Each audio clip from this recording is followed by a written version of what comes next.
Just Jesus Mary Chain Cymraeg yn ôl ffordd. A...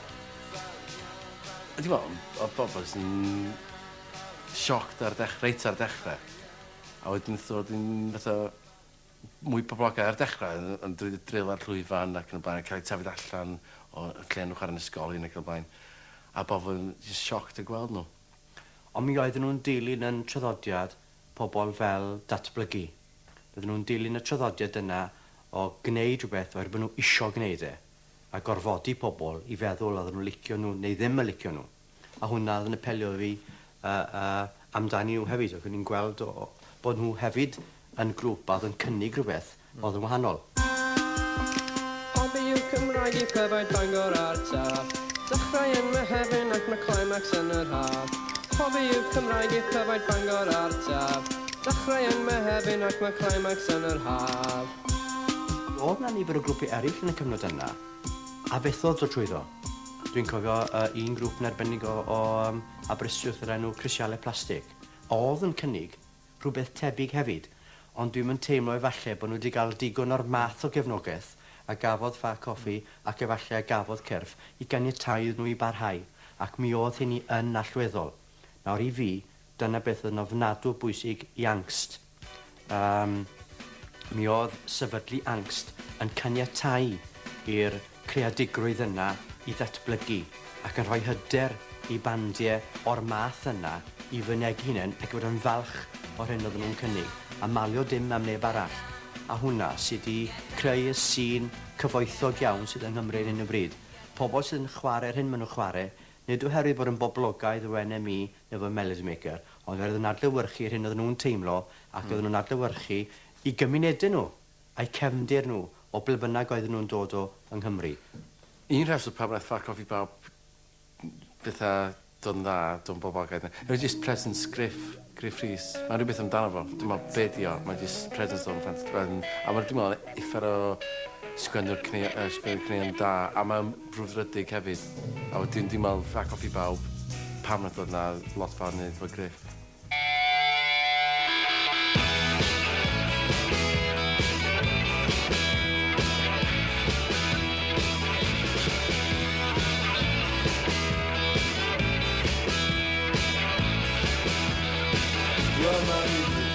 Sacramento ac mae'n awyr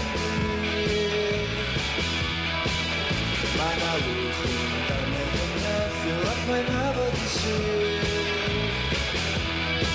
dwi'n mynd i fyny. Do, nes i drio dechrau. O'n i wedi bod yn trio dechrau grwpiau sy'n ei tua 5 oed. Yn digwydd. O'n i'n dosbarth a rhodri pyw yn yr ysgol felly. Oedden ni'n gwrando ar lleol y maffia, dim fatha o'r dyffryn nesa, fatha y cyrff, oedd yn hollol ddifrifol yn beth o'n i'n neud, bod ni'n ar y cychwyn, oedd yn just mor chwil. Oedd ni'n just sŵn oedd o, just hanner awr o sŵn. Ond oedd ni, dyna ddylech chdi'n neud pan ti'n 16 ac yn flin. Oedden ni'n teimlo'r rwystredigaeth bod rhan fwy o'r gigs jyst yn ddigwyddiadau cymdeithasol i'r Gymru Gymraeg. Ond y neb yn wedi... Chydig iawn o bobl yn wedi ddod yna i wrando o ddweud. Felly oedden ni... Nethon ni roed... Anaml iawn oedden ni'n boddr am. Neu beth oedd ymarfer. Oedden ni'n teimlo bod rhan fwy o'n cyfoedion mewn band i gael siac neu gael mewn i gig yn yr eisteddfod neu... I'm siŵr oedd hynna wir amdano ni hefyd, ond hefyd oedden ni'n teimlo bod yna sylwedd i beth oedden ni'n neud. Dwi'n gallu gweld yr byd yn synnu a dwi'n teimlo'r byd yn troi. Dwi'n hoff o edrych ar yr awyr i weld os oes na unrhyw effaith.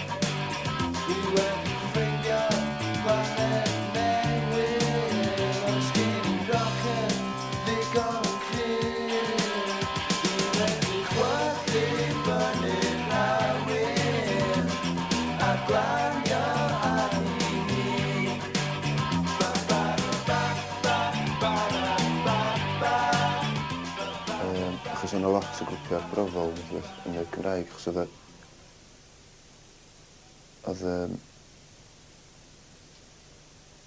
dda legacy recorder anrif, oedd byna genedlaeth o bobl wneud cerddoriaeth gynhyrfus arbrofol yng Nghymru. Oedd hynny'n bwysig iawn, ond oedden ni'n hefyd teimlo bod 'na ormod o grwpiau yn cymryd hynna'n yn hynod o ddifrifol. A oedden ni eisiau gwneud rhywbeth poblogaidd, math o beth.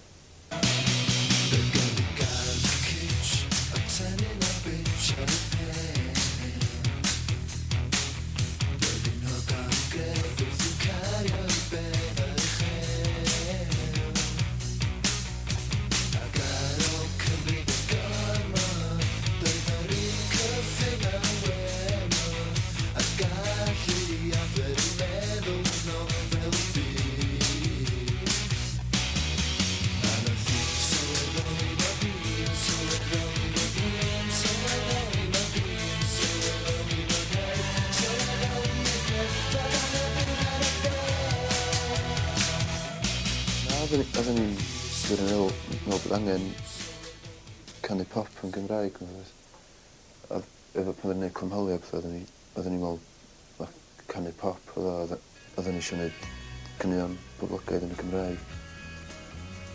A oedden ni'n teimlo ystredig nath o beth bod Radio Cymru ddim yn chwarae beth trwy'r dydd.